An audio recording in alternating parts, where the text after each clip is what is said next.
Bismillahirrahmanirrahim. Assalamualaikum warahmatullahi wabarakatuh. Perkenalkan, nama saya Ambar Nur Laila dengan NIM 12030300117 dari kelas HTN Siasah 3A. Di sini saya akan menyelesaikan tugas ujian akhir semester dengan mempresentasikan pertemuan perkuliahan dari 9 sampai ke 15 yang diampu oleh dosen saya yang bernama Bapak Idzam Fautanu MAG dan Bapak Lutfi Fahatur Rahman SSY MH.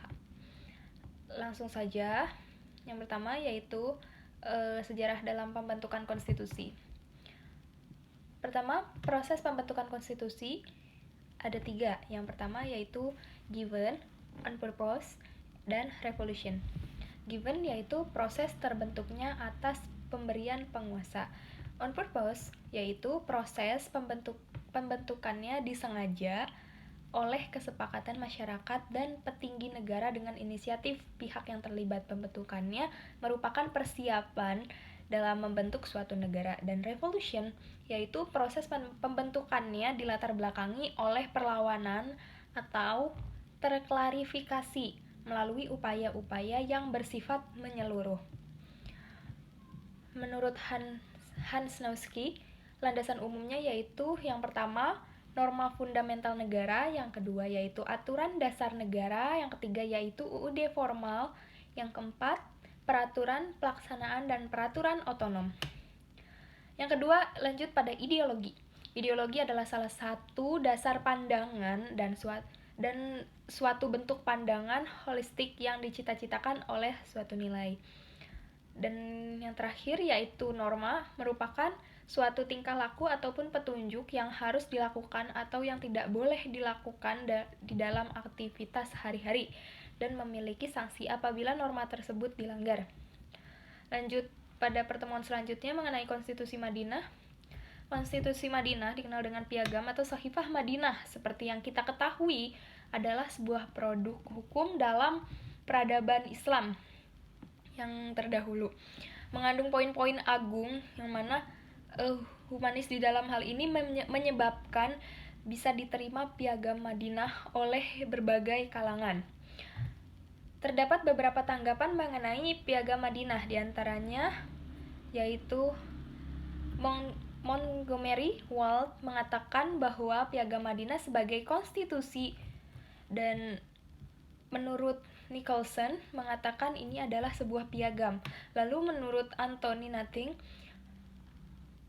Piagam Madinah ini merupakan agreement atau kesetujuan, dan menurut Suyuti Polungan, ia mengatakan bahwa Piagam Madinah sebagai sebuah konstitusi.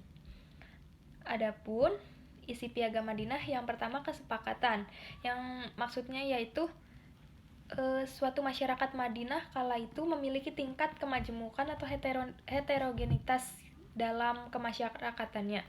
Di dalamnya tidak hanya mengenai ras atau suku saja, akan tetapi agama juga memiliki perbedaan yang beragam.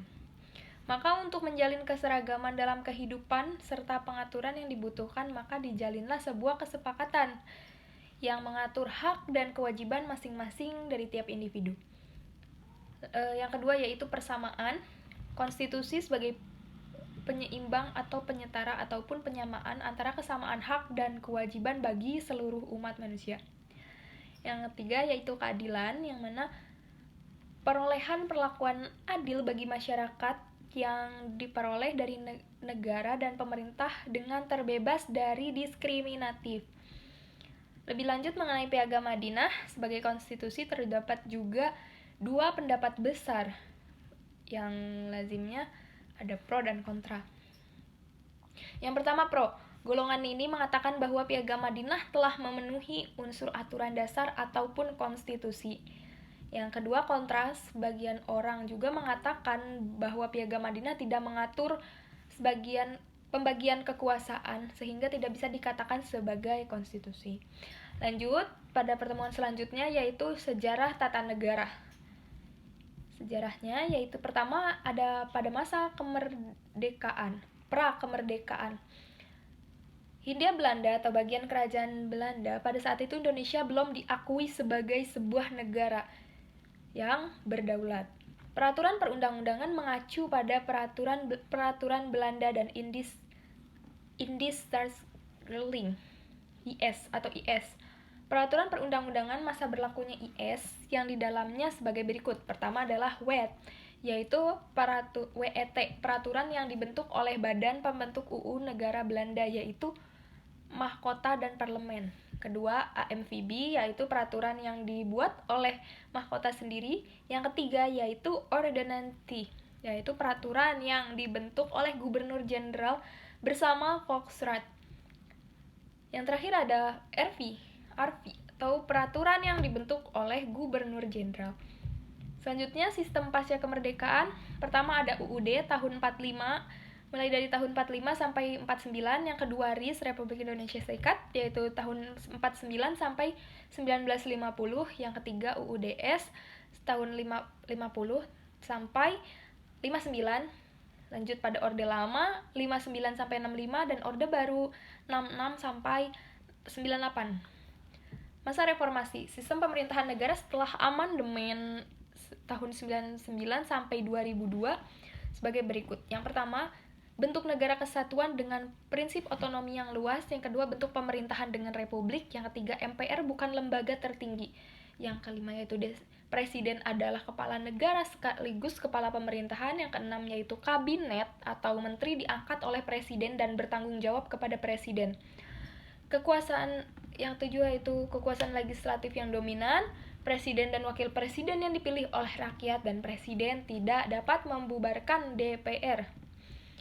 Amandemen UUD NRI tahun 45, yaitu perubahan pertama sidang umum MPR RI pada 19 Oktober tahun 99, perubahan kedua tanggal 18 Agustus tahun 2000, perubahan ketiga 9 November 2001, dan perubahan keempat 10 Agustus 2002 melalui sidang tahunan MPR RI. Lanjut pada pertemuan yang selanjutnya, kewarganegaraan. Pengertian dari WNI yaitu manusia atau orang yang sah menjadi warga negara Indonesia sesuai ketentuan UU. Diaspora yaitu masyarakat Indonesia yang berada di luar negeri. Asas kewarganegaraan yang pertama ada ius sanguinis, yaitu disandarkan pada kewarganegaraan yang digariskan pada orang tua. Yang kedua yaitu ius soli, yang mana didasarkan pada negara tempat kelahiran. Yang tiga ada asas kewarganegaraan tunggal. Yang keempat ada asas kewarganegaraan ganda. Dui kenegaraan, ada dui kenegaraan terbatas, dui kenegaraan penuh, dan ada dui kenegaraan bersyarat. 4 yaitu karakteristik kewarganegaraan dan contoh penganutnya. Pertama ada Sri Lanka. Ketentuan disandarkan pada kepentingan pendidikan dan juga kemampuan ekonomi. Belanda, adopsi sistem dui kenegaraan yang terbatas. Jerman, penerapan dui kenegaraan terbatas dengan izin tertulis dan persetujuan. Vietnam, penerapan single nationally dengan adanya pengecualian. Pertemuan selanjutnya mengenai konstitusi. Urgensi dari konstitusi yaitu dasar dari berdirinya suatu negara beserta tujuan dari negara tersebut didirikan. Acuan utama bagi penyelenggara kekuasaan negara.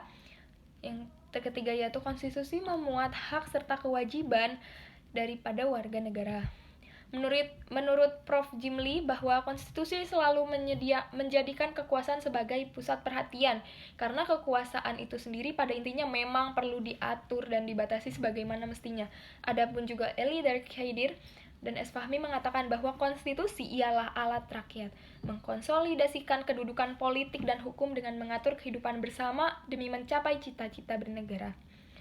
Yang pertemuan terakhir yaitu mengenai konstitusi, daya ikat konstitusi terdapat 3 hal, diantaranya hukum itu sendiri, politik, dan moral. Hukum itu sendiri, konstitusi erat kaitannya dengan mazhab positivisme hukum di mana adanya konstitusi yang mengikat, karena ia ditetapkan oleh badan yang berwenang membentuk hukum. Kemudian konstitusi itu dibuat untuk dan atas nama rakyat. Kedua, politik adalah salah satu penentu dari sebuah konstitusi, karena politik ini adalah sebuah aktivitas kenegaraan dengan salah satu objeknya, berupa kekuasaan yang berperan sebagai menentukan dan membuat hukum. Ketiga yaitu moral, yang mana moral adalah otonomi atau theonom. Yang dimaksud dengan theonom adalah hukum abadi. Di dalam moral juga dikenal dengan adanya sanksi. Mungkin itu saja yang dapat saya sampaikan. Cukup sekian. Terima kasih. Saya mohon maaf atas kurang dan lebihnya. Saya mohon ilmu, bimbingan, dan koreksinya. Terima kasih. Wassalamualaikum warahmatullahi wabarakatuh.